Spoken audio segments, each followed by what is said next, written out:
you're doing good. And this is another episode of Special Chat with Jacob Jr. or Special Chat with JJ.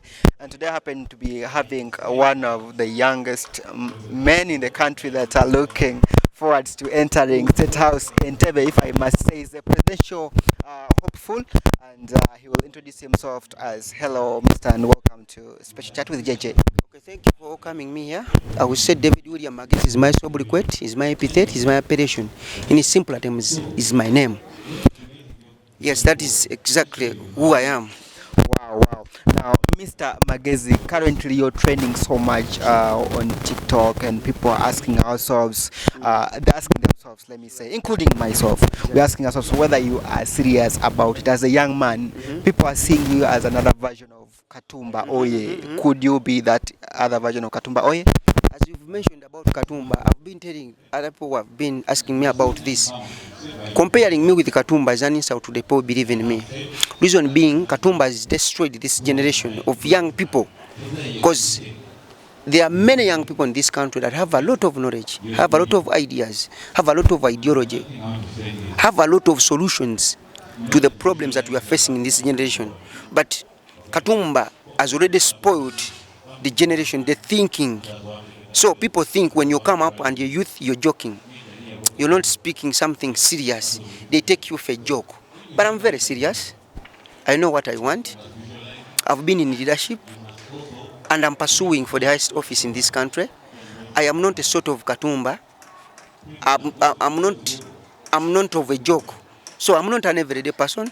So comparing me with Katumba, it is an insult to the people who believe in me, because I have a big number of students, big number of younger people who believe in me that I can lead this country and I can bring change in this country. Well, certainly, you just talked of ideology. Exactly. What's that ideology that you stand for? Exactly. Ideology has a lot of things to talk about. But when it comes to ideology, it is how your ideas you bring on table that changes the lives of people. Yes. The love you have, the thinking, it is the ideology. What did you believe in? What did you stand for? So a lot of things are toppling Uganda, including corruption, unemployment, poor service delivery, effective management of government. So my ideology that I'm going to use to move people from poverty to improve their lives, it is of a mixed economy.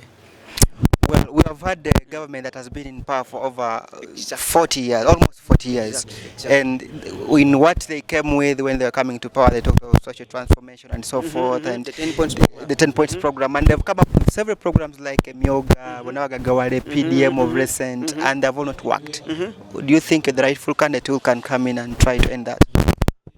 Of course, I will tell you I'm the right candidate. You know why? Because these people have been trying this, but have not been effective.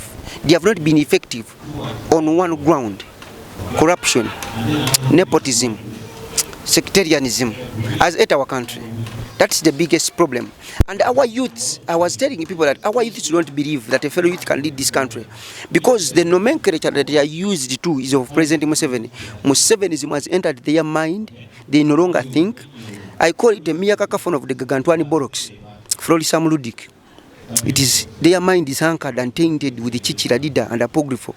They no longer see, they are myopic. So being in a captivity for 40 years with one person leading this country has affected the thinking, the mindset. People no longer believe, people no longer have hope in their country, and that is a tragedy. So me coming up, as President Museveni says, I have 4-acre model.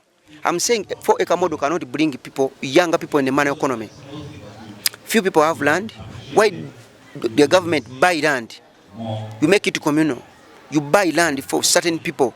You give them incentives. You give them money to run their projects. But you expect someone to have 4-acre model and you give them 1M. People are poor. Objective poverty is in villages deep there. So people think Uganda is only in Kampala, only in urban areas, but people are suffering. You cannot say a 4-acre model can bring people in the money economy fully. I am not supporting that. So I have come up with a new thinking that is going to eradicate poverty in this country. I have come up with new ideas. I come up with with knowledge that is going to transform the people of this country. The knowledge the NRM has failed to adopt. Wow, you've talked of mindset change, and Exactly. and you were youth, I must say, and you qualified to be President Museveni's grandson. Now we all know that Uganda is the second, I think, second in the country. I mean, the world. It's like the ranked the second with the second greatest youth population, if I might say. 75%. 75%, ranking second in the whole world. Now, the youths are very many, and we have had youthful presidential aspirants before. We have had Bobby Wine, if I might say, if we may talk of serious people in quotes. Some people are saying that they have brought you, maybe the government has planted you to try to divert people from following the presidential hopeful Bobby Wine. So, me as a younger man, I know Bobby Wine, I know Katumba Oye, but as I told you, people have been in captivity for 40 years. So they don't have hope in their country. They don't have hope in the people who come, younger people who have knowledge, and the people in this country embrace negativity than positivity. So when you come up, they will say, Katumba, oh yeah, the government has brought you. Why do you think it is President Museveni to bring me into the population? Don't I have dreams? Don't I have vision for this country? Why do people have that thinking that I'm brought by the government? So we have to have mindset change in this country. We have to educate our people. Ignorance has eaten our people. So that is the biggest problem. So I'm not a project of anyone. I'm not a puppet of anyone. I have come to change the lives of our people. I have come to advocate for the rights of our people. I have come to put something on table. I don't want to be around the table. I want to move tables in this country so that I check every system. I put policies. You know why people do a lot of corruption? It is because there are no consequences. They are manipulating the system. They have been in power for some good time. So that's the biggest problem. I don't blame people because they say I've had a lot of comments. I have had a lot of satire from the internet, TikTok. But I was telling them, me, I have come to stay. I am going to change Uganda. I only need the youth to back me up. I only need the student leaders to back me up. I only need the students in this country, the younger people in this country to rally behind me, and we champion a generational mandate. You over talk about youth and student leaders. Have you taken time to speak to them and get to know what exactly they want, what they expect, before you coming out to say, now I want to contest? Of course, I've taken time. I've been a student leader at Makerere University Business School. I've taken time, and I know myself, I know the problem of the youth is unemployment and poverty. Those are the two problems the youths are facing. If someone has where to work and something, what else? Their lives will improve, their conditions will improve. So the main problem is poverty and unemployment to the youth. When you put rights, and we have all equal rights. Now, what else do the youth need?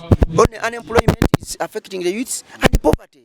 They want money. I don't want people who are inept to confuse you. I don't want people who are going to confuse you that have been brought by the government. The Pearl of Africa, and he wants to make it Pearl again. Now, I leave it to the viewer to decide on whether he's right or wrong. Otherwise, thank you for speaking.